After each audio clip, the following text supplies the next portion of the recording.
Hello friends, welcome to my class today. Today we'll see the next medical surgical nursing topic, that is pneumonia. So pneumonia is one of the common condition we see everywhere. So it is more commonly affected in children and old age people. So when you see pneumonia, so first definition of pneumonia, it is an acute inflammation causing infection or consolidation of the lung parenchyma due to any invading microorganism. Okay, so that means when microorganisms are entering inside the lungs starts producing inflammation, and when this inflammation worsens, it becomes infection. And infection and consolidation means there is so much RBCs coming in that area to fight against the microorganism, and later they cause congestion, and that area becomes fibrous material deposits, and all those process is called as consolidation of the lung parenchyma because of the microorganism is called as pneumonia. Okay, next coming to the causes of pneumonia. So there are so many causes of pneumonia. First is immunosuppression. Okay, so immunosuppression, so any patient who is having decreased immune response. Okay, so this is in infants, children and elderly, and patient with some other disease like HIV, tuberculosis, etc. So okay, when person immune system is not functioning properly due to immunosuppression, the person can easily affect with pneumonia. Or patient is on any immunosuppressive drugs, they can when they exposed to the microorganisms, they will cause pneumonia. Okay, and next is due to aspiration. So this aspiration can be any nasal or oral fluids. Okay, so in the nasal there is respiratory mucus, and oral fluids is when we drink water or when we eat something, anything due to some anesthetic effect, anything from the oral or nasal cavity, it is accidentally aspirated, means it is swallowed, or it is accidentally entering the respiratory tract. So aspiration of any nasal or oral fluids can also cause pneumonia.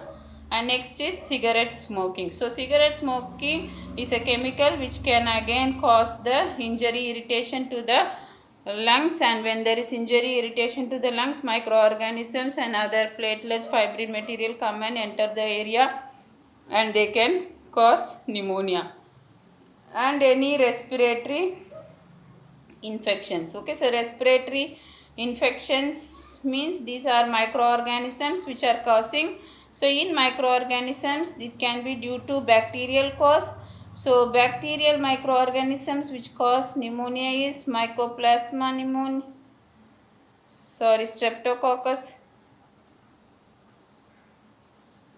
Streptococcus pneumoniae and Staphylococcus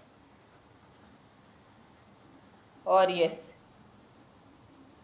Okay, and the viral, it can also be due to viral. So viral is as all the disease disorders, influenza virus can cause, and the coronavirus can cause pneumonia.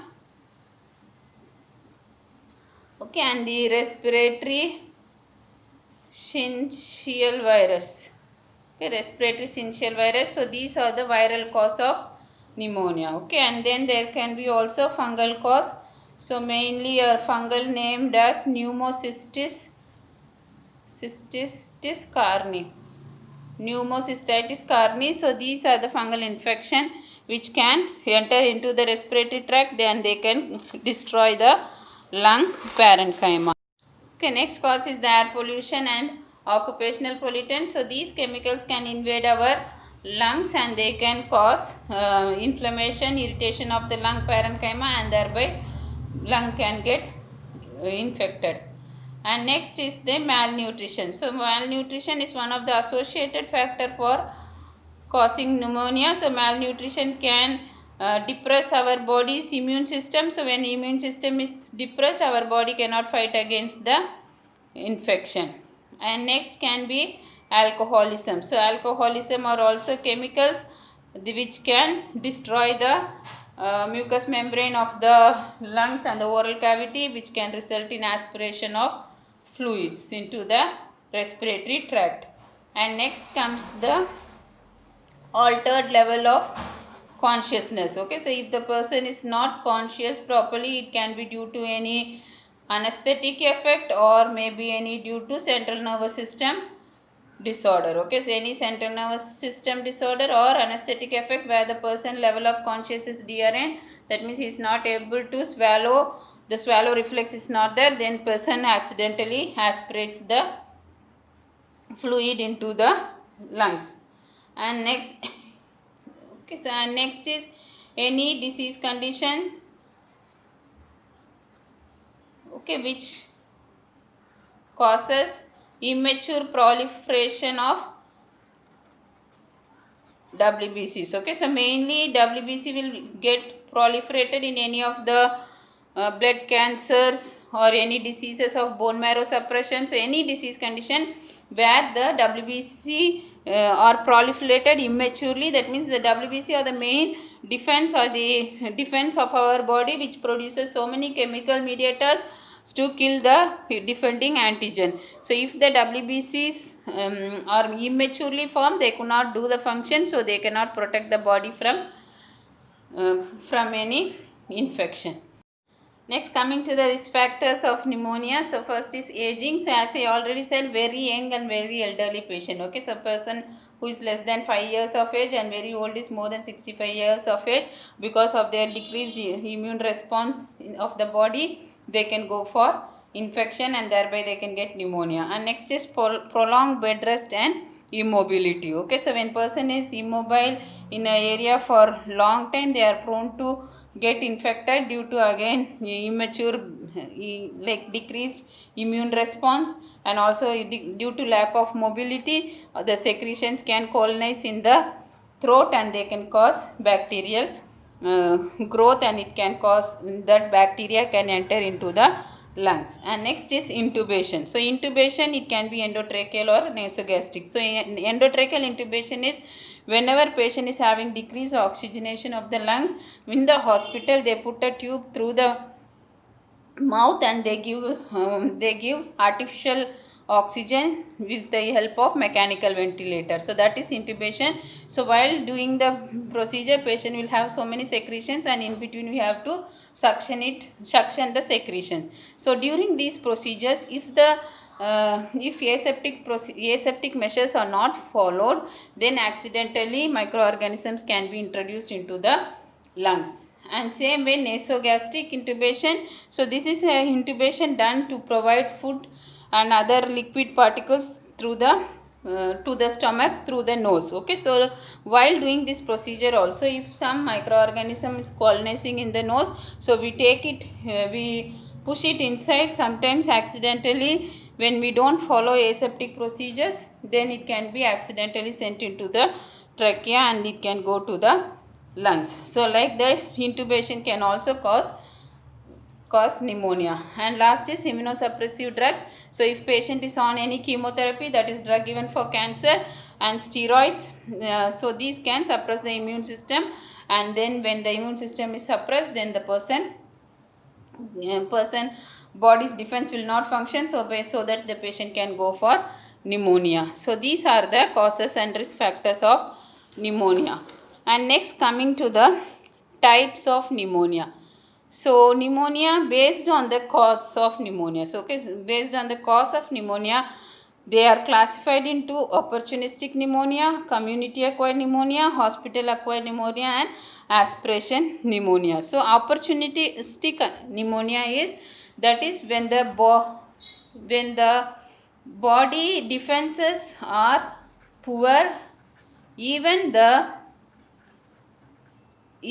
commensals. Commensals means these are good bacteria which will protect against the harmful pathogenic bacteria. Okay, so even the commensal starts destroying our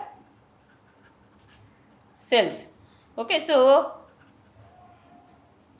when the body defenses are poor, that is due to any disease condition or any drugs, the person that is the due to some cough or some secretions which is in the throat. So because of any of these conditions, the respiratory mucosa has good bacteria are called commensals, which can be destroyed because of the poor immune system of our body. So these commensals can also sometimes change to a pathogenic bacteria, means disease producing bacteria, and destroy our own cells. Then it is called as opportunistic pneumonia. Okay, and community acquired pneumonia is, this is due to some air pollutions or pollutants like occupational pollution. Okay, so occupational hazards. So in the atmosphere there are so many microorganisms. So when a person is living in a community where they do not follow good cleanliness or hygienic measures will not follow, then in that community the microorganisms which are living can affect the persons. So thereby it is called as community acquired pneumonia. That is, in our neighborhood, when the air is not clean, then the microorganism can enter the lungs and they can cause pneumonia. That is community acquired pneumonia. Okay, and next is hospital acquired pneumonia. This is in the hospital. So in the hospital, if a patient is getting admitted and sometimes due to aseptic procedures or due to the hospital environment is having some bacteria, then this bacteria can enter the patient. So this can be due to a mechanical ventilation, intubation, or any procedures we do in the hospital, in that, or due to general anesthesia where the person can aspirate certain things in the hospital. Okay, so in the hospital, if the microorganism enter inside and it can cause pneumonia. Okay, that means after patient getting admitted in the hospital, if he shows signs of pneumonia, then it is called as hospital acquired pneumonia. Okay, and last is the aspiration pneumonia. Aspiration pneumonia, as the name, sometimes accidentally the mucus secretions or any oral secretions will enter the throat due to poor swallowing reflex or cough reflex, is called as aspiration pneumonia. Okay, so this is based on the cause why the pneumonia is occurring. It is classified into opportunistic, community, hospital, and aspiration pneumonia. And next, based on the location. Location means which part of the lungs is affected. Okay, so first is bronchial pneumonia. That means, so the trachea is divided into two. So when the lungs, when the microorganism colonize in this bronchial area, it is called as bronchial pneumonia. So when the microorganism colonize in the bronchial area, it is called bronchial pneumonia. And lobar pneumonia. So I said the right lung is divided into 3 lobes and the left lung is divided into 2 lobes. So in this part of the lungs, in the lobar part of the lungs, if the microorganism is colonizing and there is destruction of cells, we call it as lobar pneumonia. And in the lung cells, interstitial means within the alveoli. Okay, so the last part is the alveoli. So within the alveoli, cells are getting damaged due to microorganism and infection is called as interstitial pneumonia. Okay, so based on the location, it is bronchial, lobar, and interstitial pneumonia. Okay, and based on the causative microorganism. Okay, so it is not bacteria. So based on the causative microorganism. So which microorganism is causing the disease, the pneumonia can occur. Okay, so based on the causative microorganism, it is divided into fungal pneumonia. So fungal means it is due to fungal cause. Says Pneumocystis carinii is a fungal example for fungal cause. Bacterial pneumonia, if it is caused due to bacteria. So there are Staphylococcus aureus, Streptococcus pneumoniae. So these are the bacterial infection.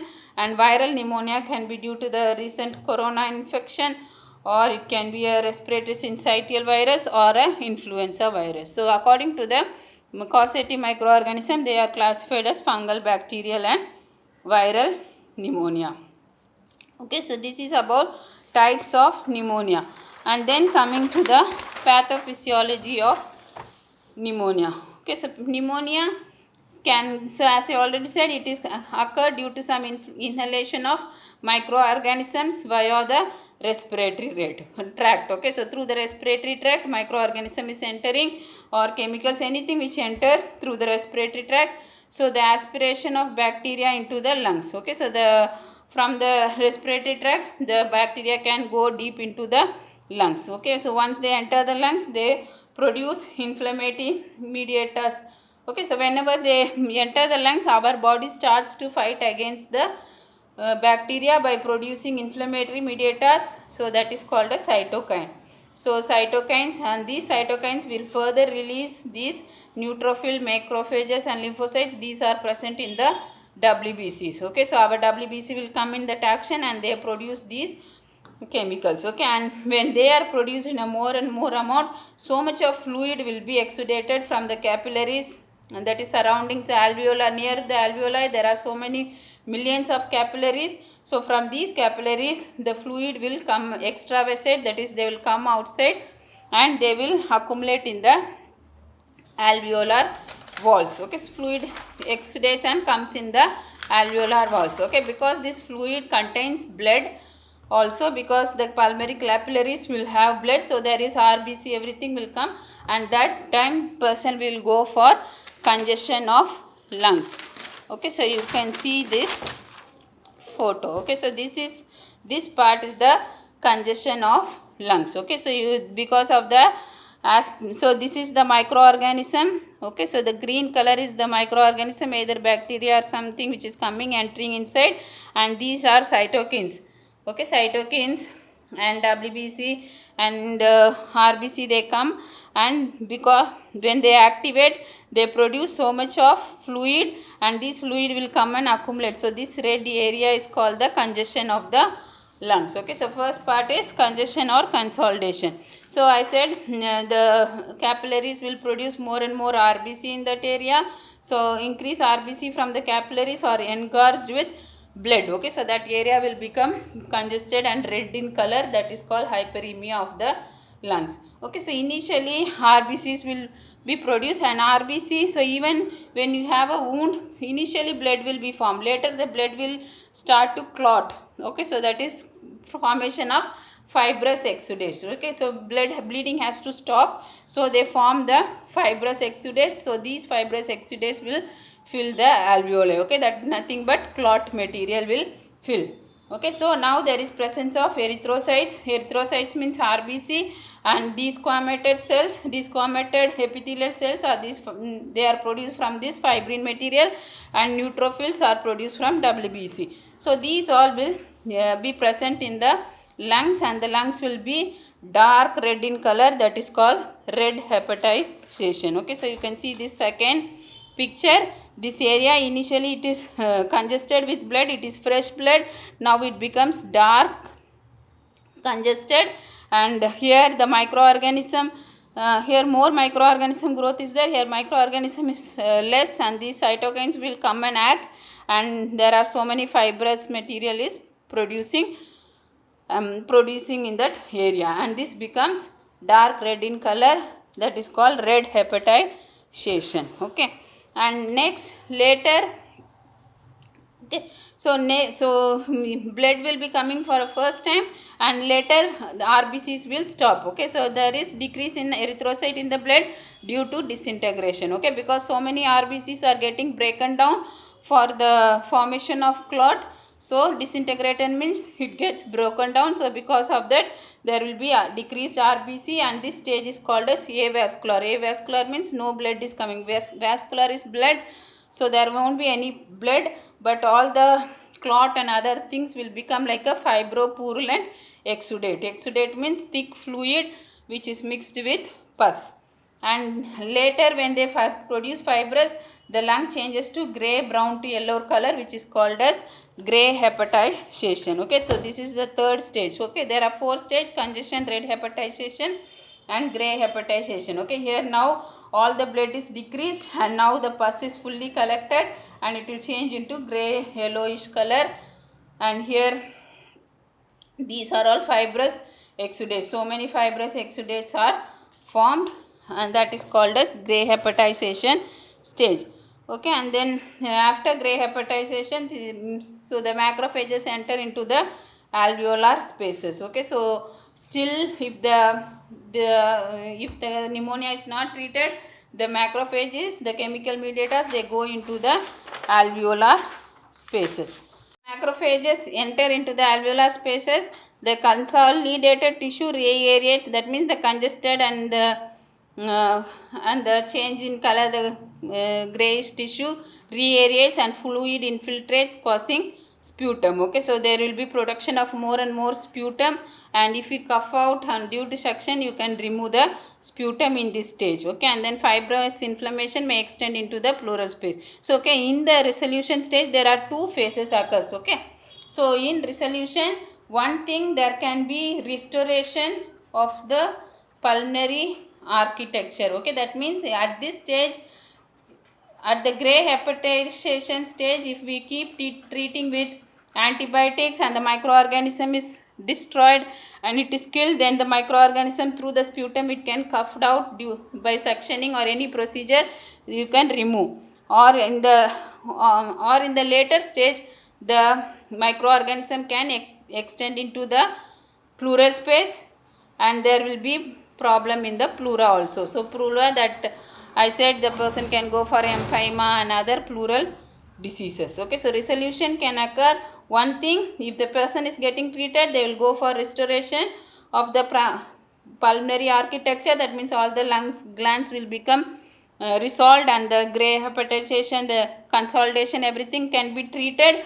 On the other hand, if it is not treated, then this can extend to pleural space and cause pleural adhesions. When pleural adhesions are there, there will be thickening and constriction of the pleura. So by inhalation, exhalation cannot takes place. Okay, or also it can result in last stage, that is lung abscess. Lung abscess is pus fully collected inside the lungs. Okay, so this is about the pathophysiology of pneumonia.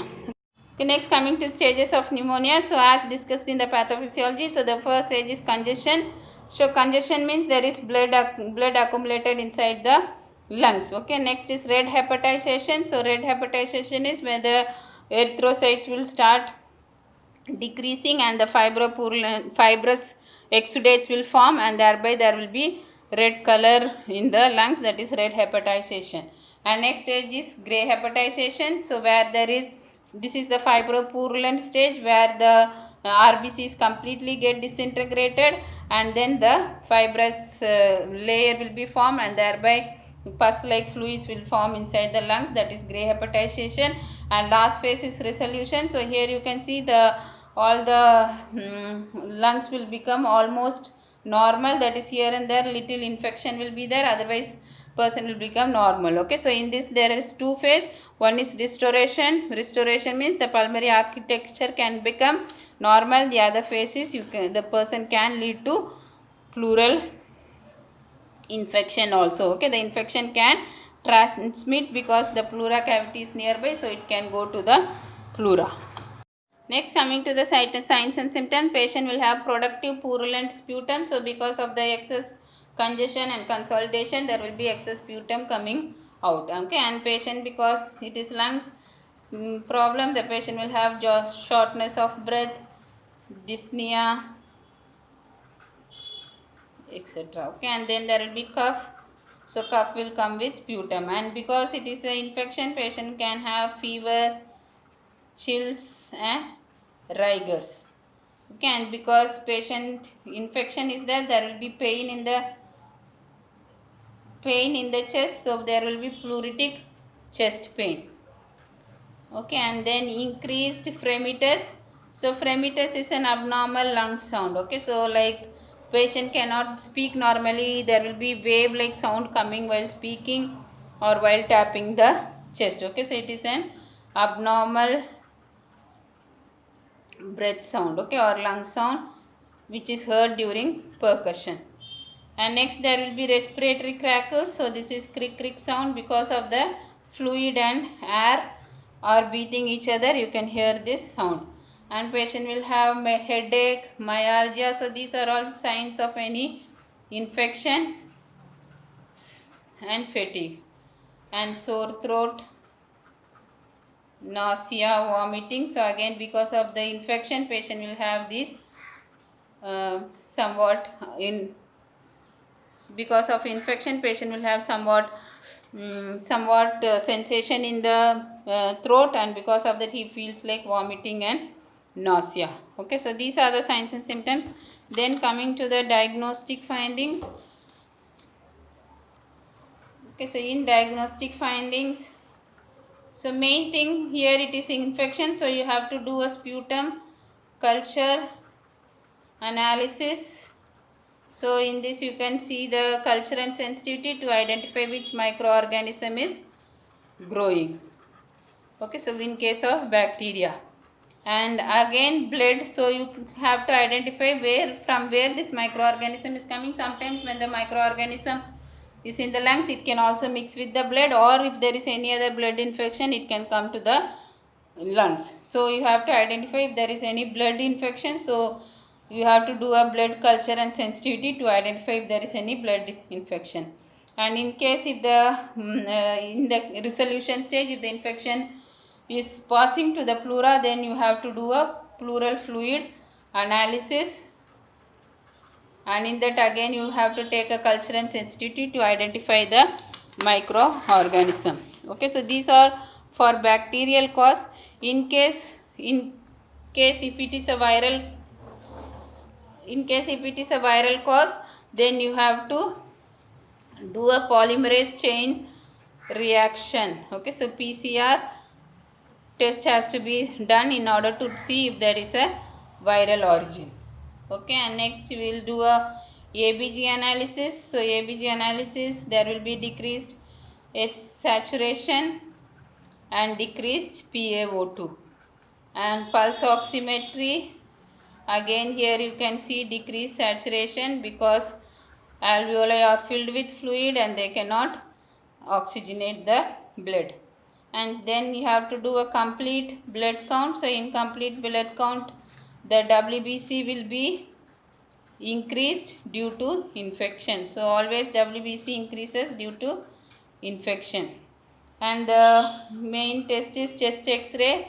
In chest X-ray you can see the consolidation of the lungs. Okay, so that means some color changes you can see in the area where the fluid is congested.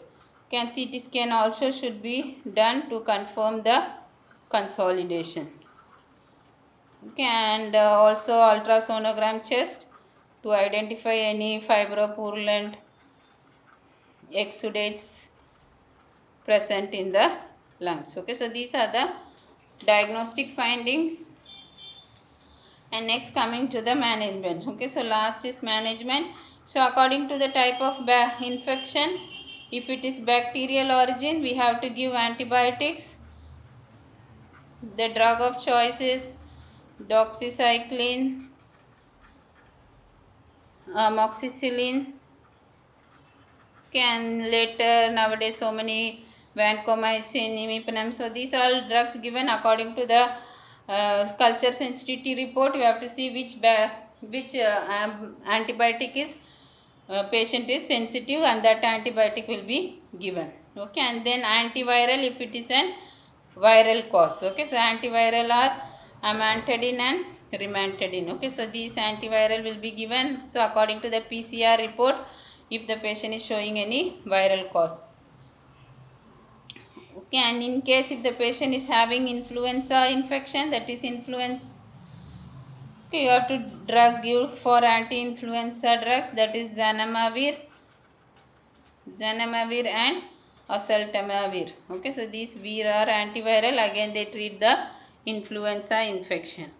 In case of fungal cause, you have to give antifungal, that is amphotericin B. Okay, apart from that, so you have to give oxygen therapy. So oxygen therapy mainly start with oxygen mask, and then you have to go if the patient needs a ventilator, you have to connect the patient on ventilator. Okay, and when patient is in ventilator, you have to keep giving suction therapy to remove the secretions. So suctioning has to be done. Okay, next is chest physiotherapy. So as I already said, this is chest physiotherapy coughing exercise, breathing exercise, everything you have to teach in chest physiotherapy. Okay, and then intermittent nebulizer therapies to clear the airways.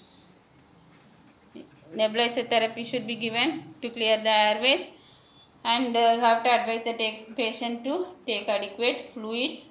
So fluid will liquefy the secretions and they will clear it. Okay, so these are the group of, so main is you have to treat with antibiotic and other supportive therapy has to be done. Okay, and coming to nursing management, so mainly you have to see the vitals of the patient, so check for vital signs and continuous monitoring. So either using a monitor or a manual way, you have to keep monitoring patient, and in case if the patient needs, anytime patient may need a mechanical ventilator, so all endotracheal intubation tray has to be set ready when the patient is having a pneumonia. Okay, otherwise check for all the oxygen therapy, and suctioning should be done with all aseptic precautions. Okay, so these patients, they can easily transmit the disease to other persons, so you have to do all aseptic precautions or suctioning to prevent the hospital acquired infection. Okay, and then positioning, these patients will be given Fowler's position, because in Fowler's position the diaphragm will little lower down and the person will have extra place for the lungs to breathe. Okay, so these are the nursing management done in pneumonia. I hope you have understood. Thank you for listening.